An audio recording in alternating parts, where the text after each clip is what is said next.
kasih atas Dr. Heri. Saya menyampaikan pembacaan modul laringitis 4-6 dan merupakan kartilago membentuk piramid triangular terbalik. Berikut adalah laring di anterior dari esofagus. Untuk kerangka laring sendiri terdiri dari os hyoid, kartilago epiglottis, kartilago tiroid, kartilago cricoid, kartilago arytenoid, kartilago corniculata, kartilago cuneiforme, dan kartilago triticea.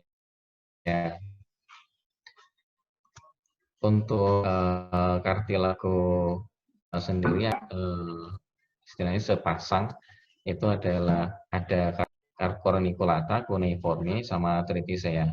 Untuk triticea dia berada di bawah dari os hyoid. Dia menyambung dengan superior cornus dari kartilago tiroid. Untuk laring bagian dalam itu ada supraglottis atau vestibulum, itu dari tepi atas epiglottis hingga vas vocal cord. Kemudian ventricle vocal cord dan vas vocal cord. Kemudian glottis atau true vocal cord. Kemudian subglottis di bawah pita suara atau sampai ke tepi bawah kartilago cricoid. Berikut adalah gambaran pada CT scan. Untuk di atas adalah supraglottis dari os hyoid sampai menuju ke vas vocal cord. Kemudian di sini ada celah omogagni, kemudian ada glottis di sini merupakan true vocal cord. Kemudian di bawahnya adalah subglottis. Untuk fungsi laring sendiri ada primer dan sekunder. Untuk primernya itu sebagai sphincter untuk mencegah benda asing masuk ke tractus tracheobronchial. Kemudian untuk proses menelan dari laring terdorong ke anterosuperior, rima glottis kemudian tertutup, refleks untuk berhenti makanan sebelum inspirasi. Untuk fungsi sekunder ada dengan fonasi dan jalan nafas. Untuk laringitis sendiri, laringitis adalah suatu kelainan yang disebabkan karena adanya keradangan pada laring. Laringitis itu ada dua, yaitu akut dan kronis. Untuk akut dalam rentang waktu 12 sampai 14 minggu. Kemudian ada gejala suara parau dan bisa menyebabkan obstruksi jalan nafas.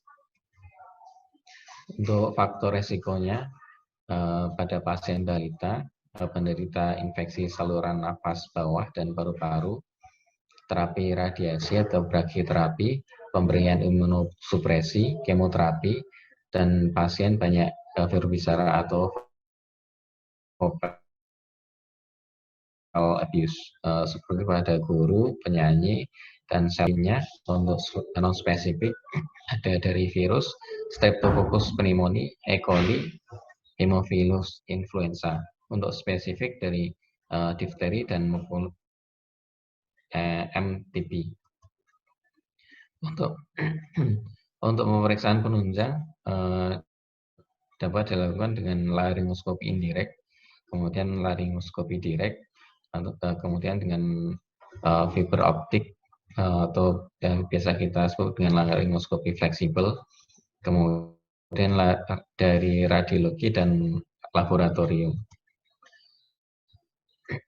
Untuk terapi dapat kita berikan antibiotik, terutama untuk bakteri Staphylococcus aureus, Streptococcus pyogenes, dan difteri. Dapat digunakan amoxicillin dengan asam flavonat atau ampicillin dengan sulbactam, injeksi penicillin prokain selama 10 hari untuk kuman difteri, disertai dengan pemberian serum antidifteri. Bisa diberikan juga kortikosteroid terutama pada bayi dan anak yang dengan potensi terjadi sumbatan saluran nafas atas sesuai dengan simptomnya. Kemudian humidifikasi pada ruangan yang sejuk dan dingin. Kemudian tindakan operasi tracheostomi bisa dilakukan bila didapatkan adanya obstruksi dalam nafas atas yang gagal dalam penanganan konservatif. Untuk laringitis kronis sendiri merupakan peradangan kronis pada laring. Dasar waktunya lebih dari 12 atau sampai 14 minggu dan biasanya bersamaan dengan penyakit kronis lainnya. Faktor resiko yang didapatkan bisa karena kelainan kronis pada korda vokalis dapat menyebabkan perubahan mukosa pada korda vokalis. Bisa untuk bakterial, bisa karena TB, M. lepra, T. pallidum, Klebsiella rhinoscleromatis, Actinomyces israeli. Kemudian dari fungal bisa karena histoplasmosis, blastomycosis, coccidiosis, candidiasis, aspergillosis, rhinosporidiosis. Kemudian untuk laringitis non-spesifik bisa karena reflux gastrointestinal, trauma inhalasi, trauma radiasi, trauma intubasi, gangguan endokrin, dan autoimun. Untuk pemeriksaan penunjang bisa digunakan laryngoskopi indirect, laryngoskopi direct, fiberoptik, pemeriksaan radiologi, dan laboratorium. Untuk terapi sendiri bisa untuk faktor risiko harus dihilangkan. Terus untuk terapi konservatif dan neurotropik, terapi bedah dilakukan bila timbul sumbatan saluran nafas atas, seperti untuk tracheostomi. Terima kasih.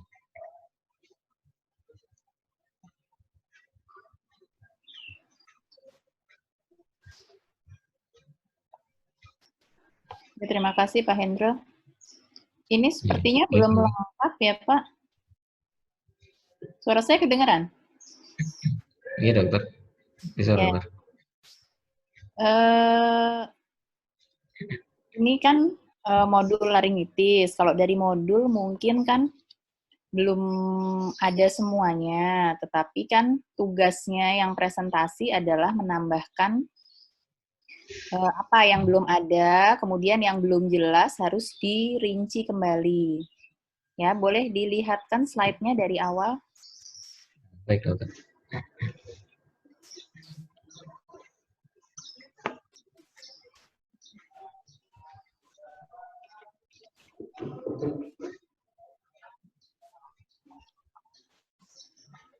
Mana slide-nya?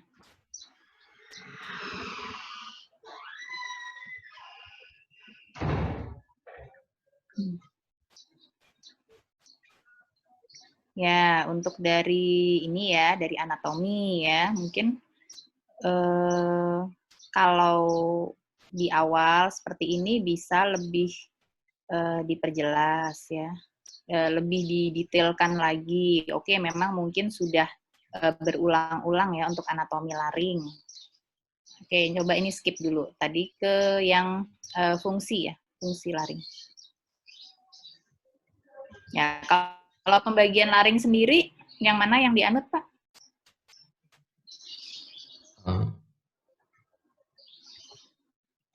Izin, dokter. Supraglotis, glotis, dan subglotis, dokter. Ya, batasnya gimana? Kalau supraglotis, dari mana sampai mana? Untuk supraglotis, dari epiglotis, izin, dokter.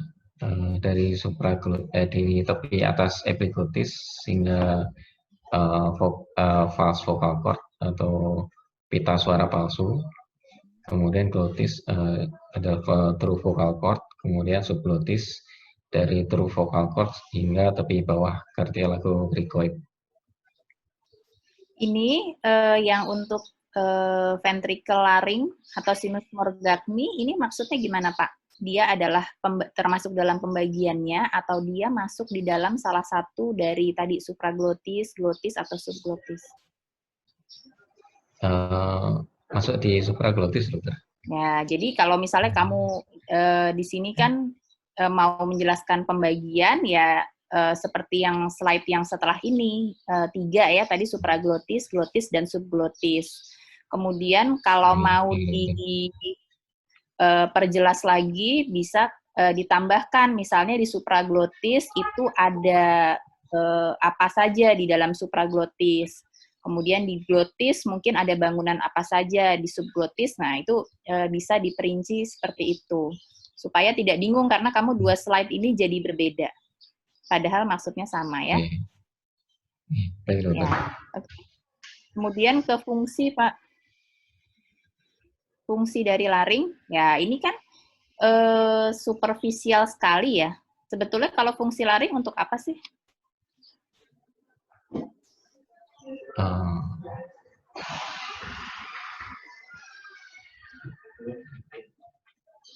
Untuk ini untuk saluran pernapasan, kemudian untuk proses vibrasi berbicara. Ya, jadi fungsinya fonasi dan respirasi. Ya. Iya, dokter.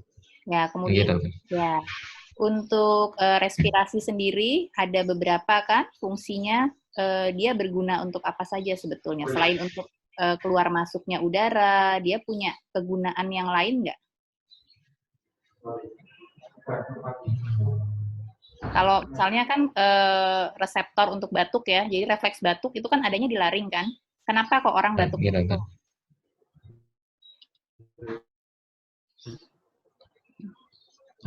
Iya, dokter. Salah satu fungsi apa tuh? Kalau misalnya orang misalnya kalau makan atau ada sesuatu dia batuk-batuk, dia fungsinya fungsi apa tuh? Seperti itu. Proteksi, dokter. Ya, jadi ini mungkin yang untuk primer ini bisa lebih dirinci ya, biar jelas ya. Kan ada fungsi apa tusif, dia membatukkan sesuatu, kemudian fungsi proteksi. Ya. Baik, dokter. Ada kan versi yang lebih lengkapnya? Nanti saya cari lagi, dokter. Ya, karena ini singkat sekali. Memang kalau di modul dia hanya poin-poin, tapi kita memang tugasnya untuk menambahkan. Ya.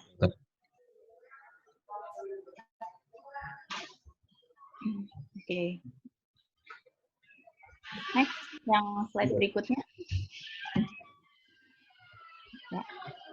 Ini kalau pembagian laringitis secara umumnya ya, secara global ada 2, laringitis akut dan kronis. Kalau laringitis akut terbagi lagi? Viral sama bakterial, dokter.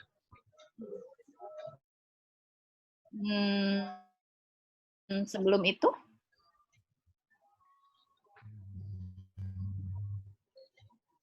Ya, jadi ada pohon besarnya nih, laringitis akut dan kronik.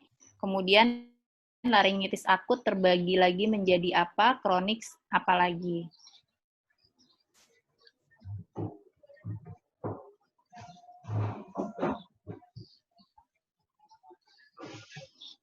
Yang di laring-faring mungkin ada yang bisa bantu?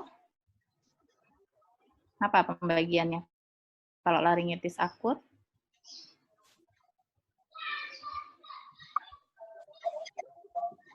Ya, Pak Rio atau Bu Rul ya.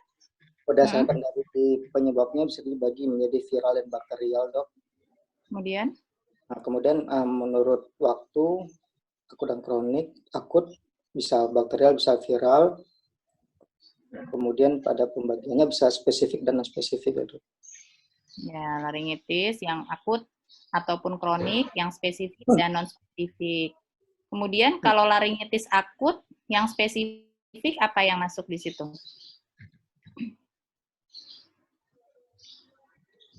Izin, dokter, dari TB sama difteri, dokter. Kalau yang akut? TB apakah akut?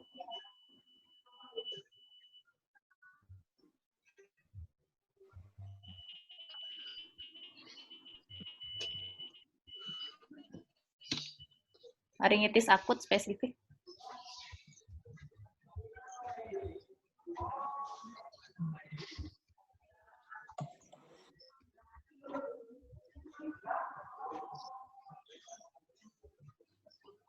Ya tadi udah kamu sebut apa?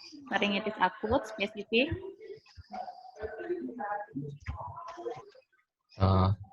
Difteri, dokter.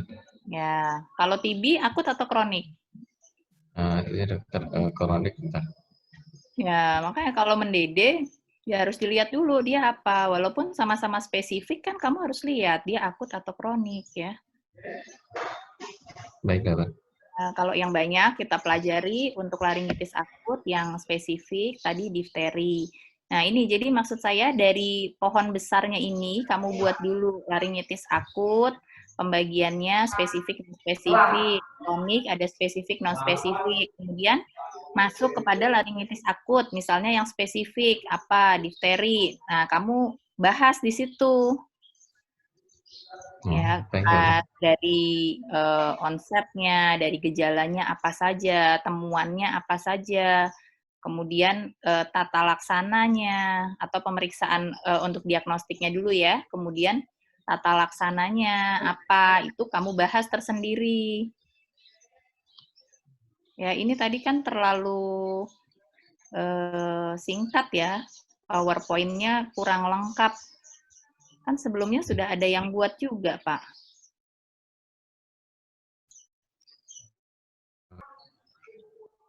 Ya. Kalau difteri, apa khasnya? Di sini, dokter. Laringitis akut difteri. Pada faringnya ditemukan pseudomembran, dokter. Yang jika dilepas maka akan terjadi perdarahan, dokter. Tanda khasnya apa?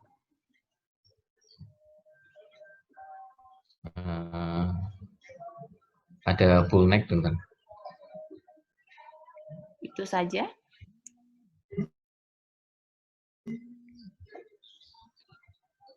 Gejala lainnya apa?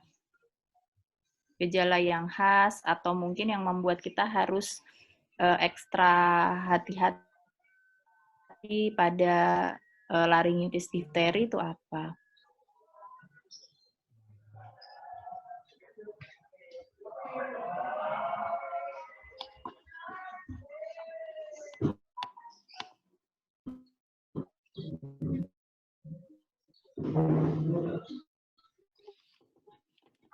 Gejala pada kelainan laring apa aja, Pak?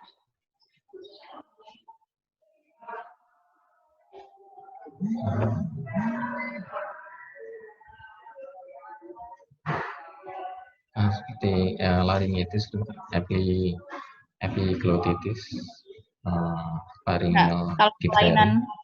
kelainan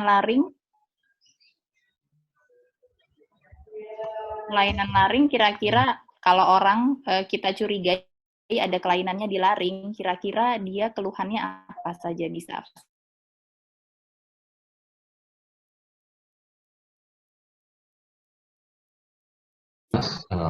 Kesan tidak nyaman, Disfonik, sesak nafas, disfagia, bisa odinofagi. Kalau pada difteri kira-kira keluhannya apa? Sesak nafas, dokter. Yang ditakutkan adalah sesak nafasnya, ya. Sehingga yang perlu dicermati pada pasien ini adalah tanda-tanda obstruksi jalan nafas atas ya. Kalau misalnya ada tanda-tanda obstruksi jalan nafas atas, terus apa yang perlu dilakukan?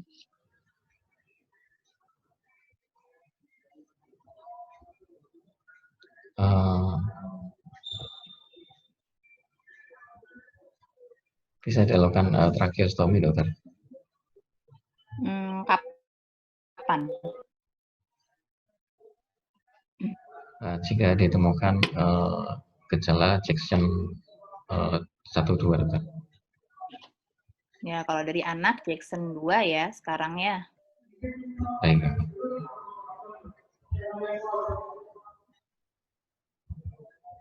Kemudian ini juga untuk banyak ya penyakitnya yang belum dibahas di sini ya.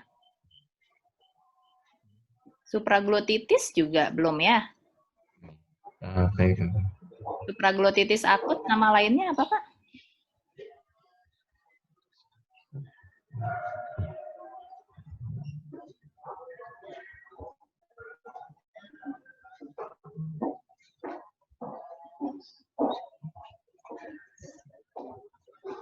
Epiglotitis, dokter. Epiglotitis akut apa saja itunya gejalanya?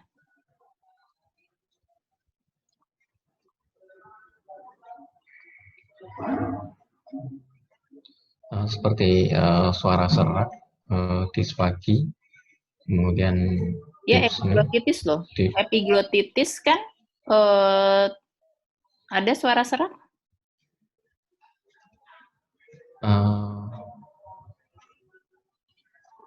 Nyeri tenggorokan, dokter. Nyeri tenggorokan. Ya, lebih dominan ke nyeri telan. Kalau pada pasien anak-anak, apa yang dominan gejalanya?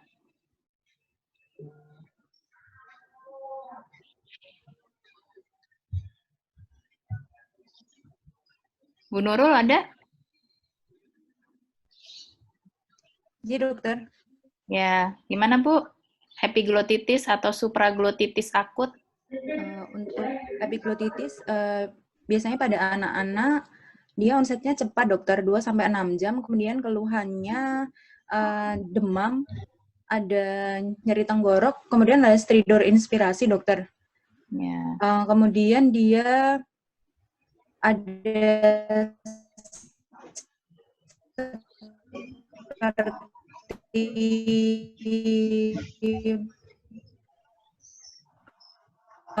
mengadus-ngendus, ada drooling. Kira-kira apa yang tidak pada epiglotitis akut pada dewasa dan pada anak?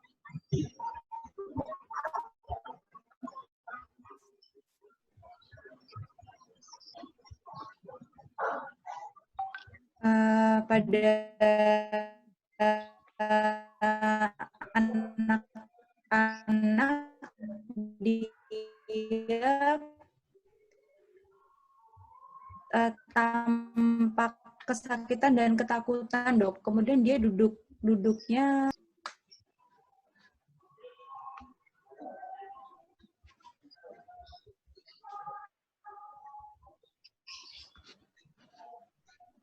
Nah, kalau pada dewasa yang dominan tadi nyeri telannya ya. Iya, dok. Kalau pada anak-anak yang dominan lebih ke arah stridornya, dokter. ya sesak ya kan. Stridor kan tandanya dia sesak. Kenapa kira-kira kalau pada anak kok cenderung ke arah sesak sementara kalau pada dewasa sebatas ke nyeri telannya? Untuk pada anak-anak, ukuran dari anatominya, dokter, dia lebih kecil. Kalau misalnya dia ada edem, lebih gampang terjadi obstruksi, dok. Gambaran radiologis yang khas? Untuk gambaran radiologisnya, pada foto cervical apelateral, dok, ada thumbprint sign pada edem epiglotis. Ya, thumbprint sign ya. Nanti bisa ditambahkan ya Pak Hendro ya. Baik, dokter.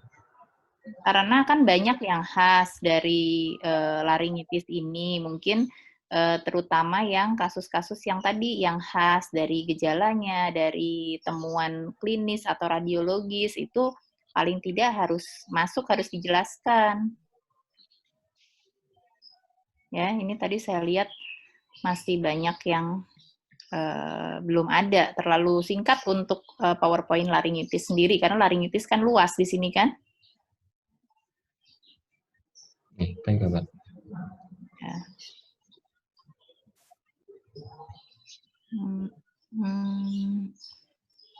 Untuk yang kronik, ada dijelaskan nggak?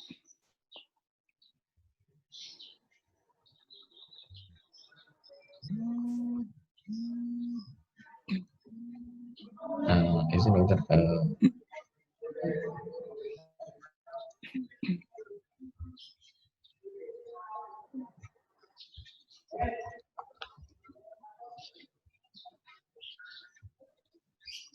Peradangan kronik pada laring bisa terjadi karena apa saja?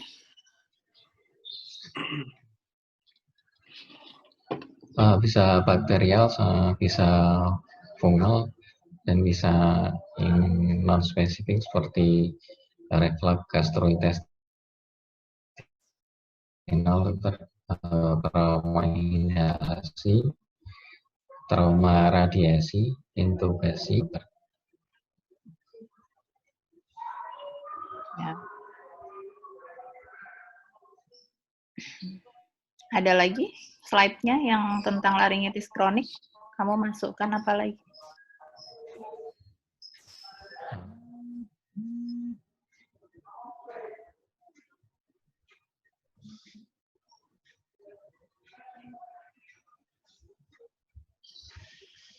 Ya, jadi dimasukkannya per penyakitnya, Pak, diperjelas, diperdalam satu persatu gitu. Jangan global seperti ini.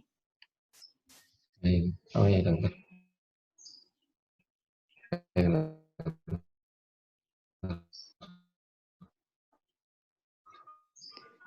Dari Dokter Faroka mungkin ada tambahan, Dok?